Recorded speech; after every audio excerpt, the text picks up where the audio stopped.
Javier, ¿qué figura predomina en sus pinturas? Bueno, predomina en todo sentido, como digo, por eso mismo el caracol en toda forma, en la rosa, el caracol en lo que son las tormentas tropicales, en lo que son los vestidos, en lo que es el sol, es la luna. En todas las formas estoy siempre llevando y tratando de luchar y de contribuir a recuperar esa filosofía y esos principios de nosotros, que como nuestros indígenas, que vivían en colectividad, que yo me acuerdo, por ejemplo, cuando decían que el comunismo era algo exportado, que venía de Rusia, cuando yo era un niño, y ya de adolescente voy a descubrir que nuestras culturas ancestrales vivían en colectividad y lo que ha venido a ser así, traído de otros países, ha sido la propiedad privada, ha sido el abuso, ha sido la explotación, ha sido, por ejemplo, crear leyes que solo les sirven, por ejemplo, a clases privilegiadas. Entonces, por eso trato de trabajar en esto, porque el arte tiene dos objetivos. Uno, que serviría para servir como un elemento de alienación, u otro, que sirva como elemento de conciencia. Entonces yo he escogido el segundo, que es como un elemento de conciencia y que tiene que llevarnos otra vez a nuestra propia identidad ancestral.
Javier, la exposición se llama Crisol y Caracol, pero veo algo muy significativo y quiero saber por qué los caracoles, por qué le veo un caracol y la exposición se llama Crisol y Caracol. ¿Qué significa el caracol? Bueno, como digo, muchas cosas que aprendí en la calle. En primer lugar fue a tratar de no encerrarme solamente en los libros. Desde el Bellas Artes comencé a aprender y me empezaron a enseñar lo que significaba la dialéctica, lo que significaba la espiral ascendente en la historia, nuestra vida, la forma de ver el universo, que no era circular, que no era lineal, como tradicionalmente aún lo siguen enseñando en la educación oficial de este país. Entonces comencé a observar que este caracol también tenía un significante y un significado en nuestras culturas ancestrales indígenas, y que la sabiduría de los procesos, de los ciclos, de la forma, de la cosmovisión, como miran nuestros pueblos ancestrales indígenas, nuestras raíces, tiene bastante interrelación con lo que es la dialéctica. Entonces es ahí donde yo comienzo a adquirir y a tener como un símbolo lo que es el caracol, que representa también la espiral dialéctica, y también en el 95% de las obras que yo estoy elaborando siempre trato de poner la presencia del caracol. La mirábamos, por ejemplo, en las ciudades prehispánicas, en las esculturas, en las pinturas.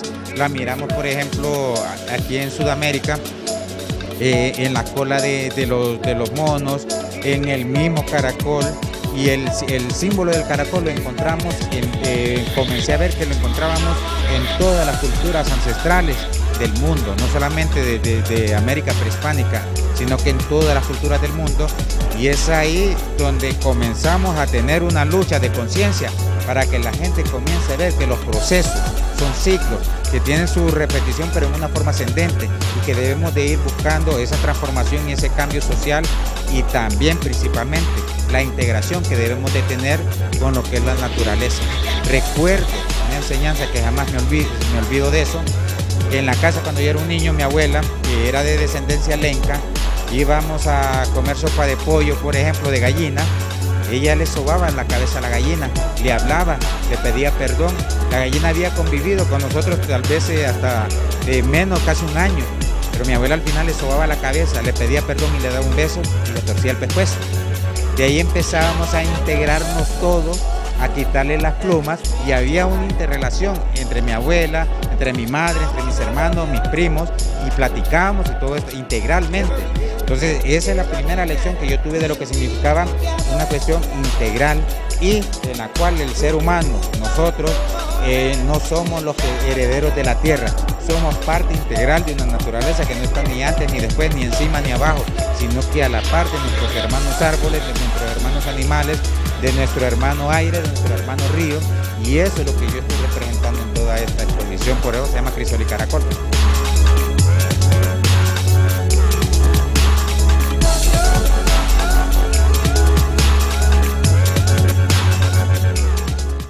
El arte está en todas partes, el arte está en ti.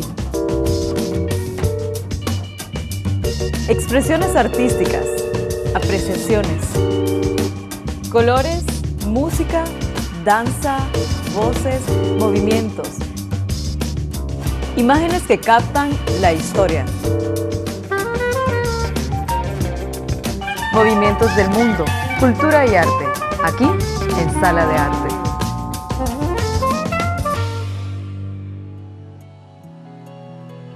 Usted se graduó en 1987 de la Escuela Nacional de Bellas Artes.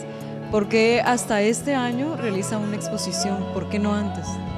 La verdad es que desde que salí de la Escuela Nacional de Bellas Artes me propuse romper con varios estigmas, en el sentido de que como estudiante todos salíamos más que todo a depurar la técnica, más que el contenido.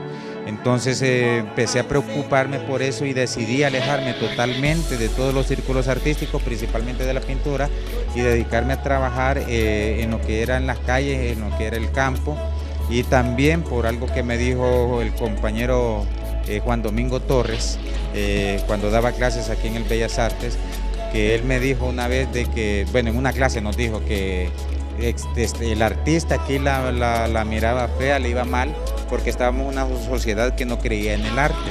Entonces me pregunté yo, pero ¿y entonces cómo se educa? ¿Quién va a educar al pueblo? ¿Quién le va a enseñar lo que es el arte si somos nosotros los artistas? Y desde ese momento decidí salir a la calle a dar talleres de dibujo y pintura con niños y con jóvenes para ir cambiando esa mentalidad de nuestro pueblo con respecto al arte. Y he descubierto en todos estos años que no es la culpa de la indiferencia del pueblo, sino que tenemos cierta responsabilidad los artistas, porque nuestro fin es romper con la alienación que le dan los medios de comunicación tradicionales al pueblo, para darle la oportunidad a que expresen sus pensamientos, sus ideas, y realmente en vez de ir a enseñar técnicas, yo puedo decir a este entonces que yo fui a aprender mucho más de lo que es la conciencia del pueblo con respecto a la lucha, con respecto a lo que es pues la forma diferente de ver la vida.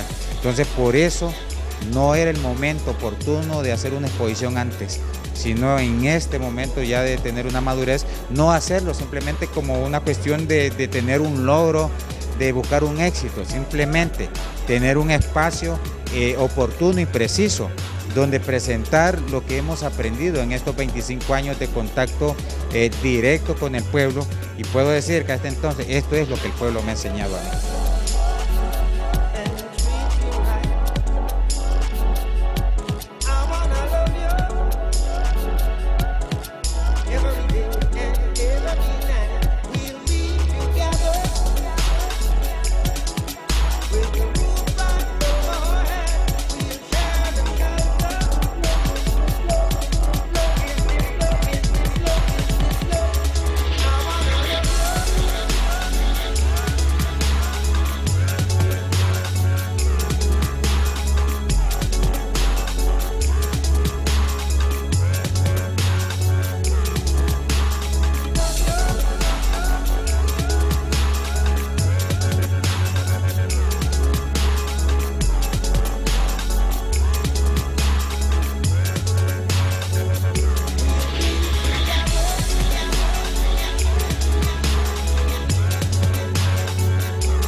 ¿Cómo empezó Javier Espinal en la pintura específicamente?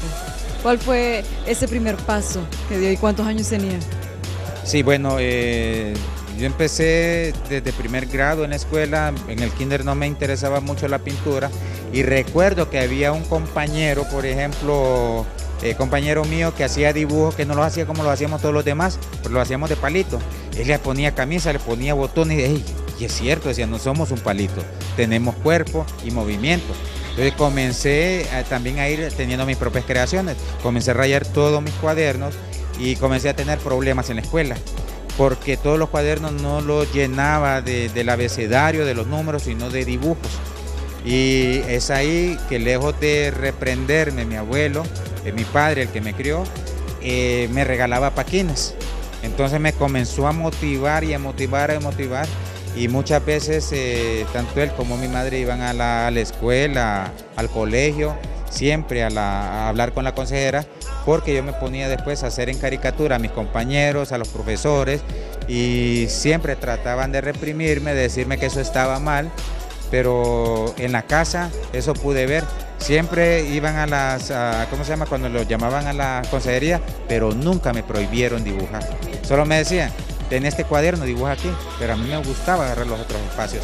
Y es ahí donde comienzo a tener la inclinación hacia el arte. No nací, y no creo que nadie nazca con habilidad, sino que con ciertas inclinaciones, que todo depende del estímulo que nos dé la sociedad y que nos dé nuestra familia.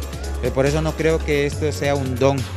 Yo creo que esto es algo que vamos adquiriendo a través de la vida, y todo depende también cómo vamos desarrollando eso tanto en nuestra familia como en la sociedad. Javier, bastante inclinación que tuvo viendo sus cuadros, pero ¿y qué opina ahora, precisamente hablando de la escuela, que hasta han eliminado la clase de dibujo en las escuelas? Sí. Eso es lo que podemos observar hacia dónde va dirigida nuestra educación, y puedo decir que no solamente aquí en Honduras, porque algunas veces dicen la educación en Honduras es mala, que no aprenden en Estados Unidos, no aprenden en otros lados. A mí no me gusta en lo particular tampoco la educación que están dando en Estados Unidos, donde no le enseñan a respetar las culturas ancestrales, donde solo les enseñan consumismo. O sea, para mí las escuelas europeas y las escuelas de Estados Unidos no son modelos a seguir, porque son un fracaso, porque están desintegrando lo que es pues sus propios, lo que ellos forman no es un ser integrado, es un ser preparado para el consumo y un potencial candidato a ocupar un cargo en una empresa, olvidándose de lo que es pues todo nuestro entorno, todo nuestro contexto, y por eso no es un pesar, es algo premeditado, tratar cada día que en la educación neoliberal se quite lo que es la expresión artística, porque a ellos no les interesa, como esto, un crisol, no les interesa que la gente se salga de la línea, quieren mantener esa uniformidad, y por eso es que esto es algo que no estamos yendo hacia atrás, en el sentido de desarrollo.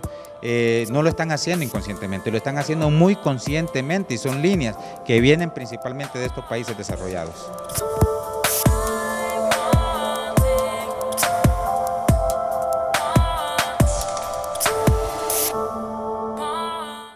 El arte está en todas partes, el arte está en ti.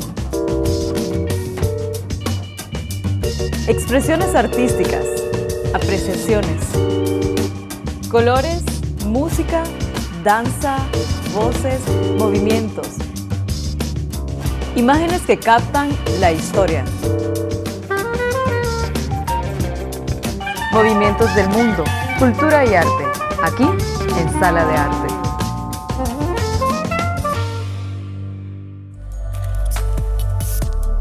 Toda mi vida, pues, en 25 años de labor artística, desde el 87 hasta este entonces, nunca había expuesto hasta el día de hoy. Y no lo hice antes y no lo hago después, porque todo tiene su momento y su tiempo preciso. Y no estoy pues en esta vida, por decirlo así, de paso. Estoy porque ustedes me tienen aquí, porque cada uno de ustedes me está alimentando. Le agradezco mucho, por ejemplo, las palabras de las personas de todos los que han pasado aquí hablar, y le agradezco mucho a los silencios y a los pensamientos de todos los que están en aquel lado también, porque con los pensamientos y los sentimientos que ustedes tienen y con los que han dicho también aquí, es con los que yo construyo ideas. Todos me han alimentado. Yo no puedo decir aquí, por ejemplo, que este es un evento en honor a Javier Espinal, porque Javier Espinal no existe si no existieran ustedes en este tiempo. Cada una de estos trabajos y de estas obras no ha sido algo que me ha caído del cielo y me ha iluminado, ha sido sufrimiento, ha sido alegrías, ha sido tristeza, ha sido amor. Y ese amor que se siente también por este pueblo, por esta lucha. Y decir también de que yo recuerdo mucho desde que estaba en la escuela, cómo me hablaban de Francisco Morazán y del Empira, cómo decían que cuando mataron a Morazán y al Empira todo el pueblo había huido, llamándonos cobardes desde la escuela, desde el kinder. Cómo me decían, por ejemplo, de que el atraso de Honduras se debía a su nombre. Aquí, allá por la época de los 80, en los 90, hubo bastante campaña para tratar de cambiar el nombre de Honduras, y fue muy bello y muy rico cuando el poeta Sosa me dio una de las mayores razones para sentirme orgulloso de lo que significa Honduras, porque decían Honduras significa hoyo, pero Honduras nunca sale progresa, tiene desarrollo. Y recuerdo cuando leí esa parte del poeta Sosa cuando dice Honduras significa país de gente de muy hondo sentimiento. Eso es rico y eso es cierto, porque cuando he andado aquí en Centroamérica he descubierto cómo aman al hondureño por esa sencillez, esa entrega y esos campechanos que tienen. Entonces eso es rico, y no sentirnos solamente en este país, sentir la herencia que nos han dado nuestros ancestros desde el Empira, Satuyé, todos los compañeros indígenas que lucharon por crear en esto, no una Honduras, crear una región donde hubieran pueblos diversos, donde todos aprendamos a respetarnos y a escucharnos. Muchas veces cuando miramos, por ejemplo, como dicen las personas peludas, mal vestidas, los mal hablados, los que algunas veces, por ejemplo, hablan aquí así como ya lo hizo el compañero, y que me gusta porque es ahí donde miramos cada quien cómo pone atención, y el respeto no solamente viene de aquí para allá, sino de allá para acá. Y me gustó escucharlo, porque cada vez que escucho a una persona, a todos ustedes así, me llevo una nueva idea a la cabeza, un nuevo sentimiento, y de ahí nace una nueva obra. Leer los libros, por ejemplo, ustedes van a ver, tanto miran aquí murales que hemos trabajado con niños del Juana Leclerc. Lastimosamente no hay alguna muestra aquí de ese dos trabajos que hicimos, murales que hicimos con los niños en los basureros, murales que hemos hecho con jóvenes de maras y pandillas. Y por eso yo no creo en las armas, yo creo en el arte y la cultura, y lastimosamente tenemos una derecha retrógrada y un sector de la izquierda que todavía no entiende la importancia del arte en los procesos políticos y sociales de los pueblos. No lo han entendido, lastimosamente.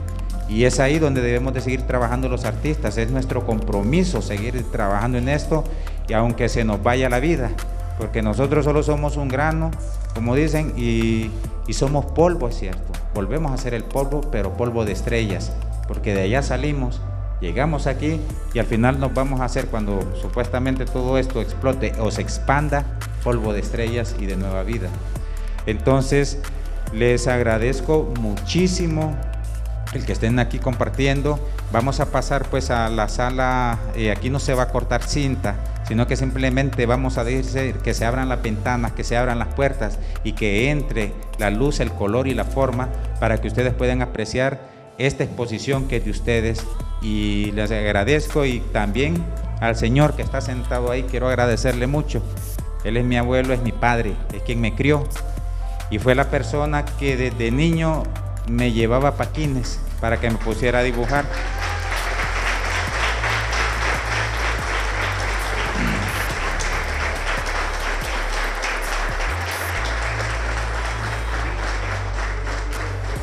Nunca olvidarme que quien me metió esto de artista, y ahora que me aguante, fue él, porque hay veces que se queja también, algunas veces, pero yo, como le digo, y a toda la gente, él fue el que me llevaba también paquines y todo eso, y siempre estuvo viendo que yo hiciera dibujos. Le agradezco a mi mamá Antonieta también, que me llevaba pues los que eran los rompecabezas, todo esto, y a cada uno de mi familia, a cada uno de mis amigos, a mis hijos, a mis nietos, dentro de 10 años a mis bisnietos, a ver, bueno, allá ellos.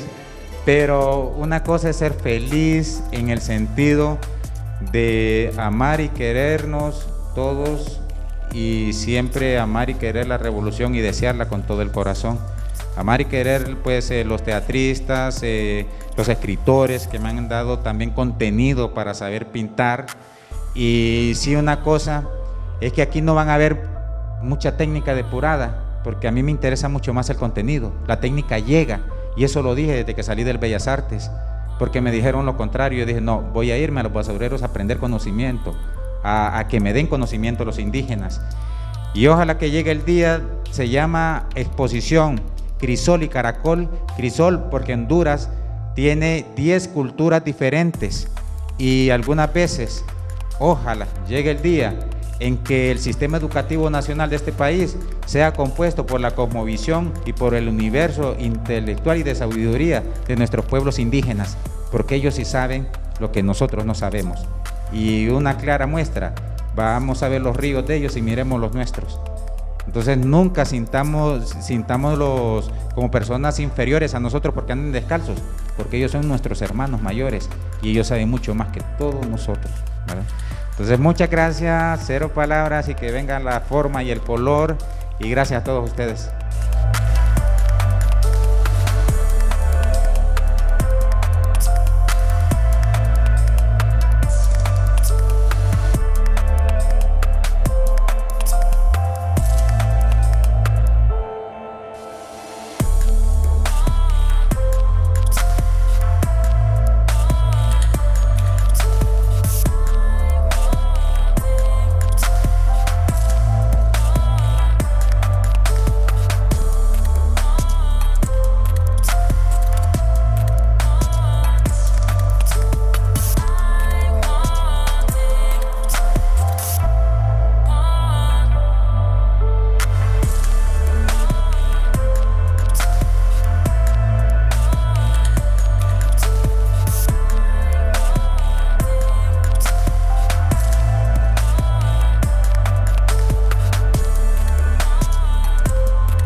Javier, ¿por qué la decisión de hacer esta exposición en esta biblioteca Juan Ramón Molina y por qué la fecha? Bueno, en primer lugar, no había considerado todavía hacer una exposición en este momento, en estos tiempos de mi vida, pero me motivó mucho, por ejemplo, el empuje pues, que me estaba dando el poeta Eduardo Ver y la compañera Lesbia Ramos, encargada de aquí de Relaciones de la Biblioteca Nacional, y comencé pues a pensar en todo esto, que aquí sería un lugar apropiado, popular también, así, accesible, y para hacer mi primera exposición de pintura y de muralismo. Y por ahí pues empezamos hace 2 meses a construir esta historia de cómo organizar y de cómo realizar esta exposición, y me fue gustando mucho la idea. Y principalmente pues lo que más me ha parecido es la filosofía y la política que tiene la Biblioteca Nacional actualmente, donde he visto que confluyen, que vienen diferentes manifestaciones artísticas, jóvenes, viene gente adulta, y algo muy interesante que me gustó mucho, que el compañero Eduardo me dijo en cierto momento que lo primero que él hizo cuando entró a esta biblioteca fue quitar todos los rótulos que decían silencio, que eso ya venía siendo como un estigma en todas lo que son las bibliotecas. Platicamos con él y me gustó mucho pues, y sentí que podía entrar aquí a una exposición, porque lo interesante es que venga pues diferentes sectores, representantes de diferentes sectores del pueblo, de diferentes edades, a compartir, a tener pues esa comunicación, esa relación, y por ahí, tanto por los cuadros como por la diversidad de personas que invitamos, fue donde nació la idea de ponerle Crisol y Caracol a la exposición también.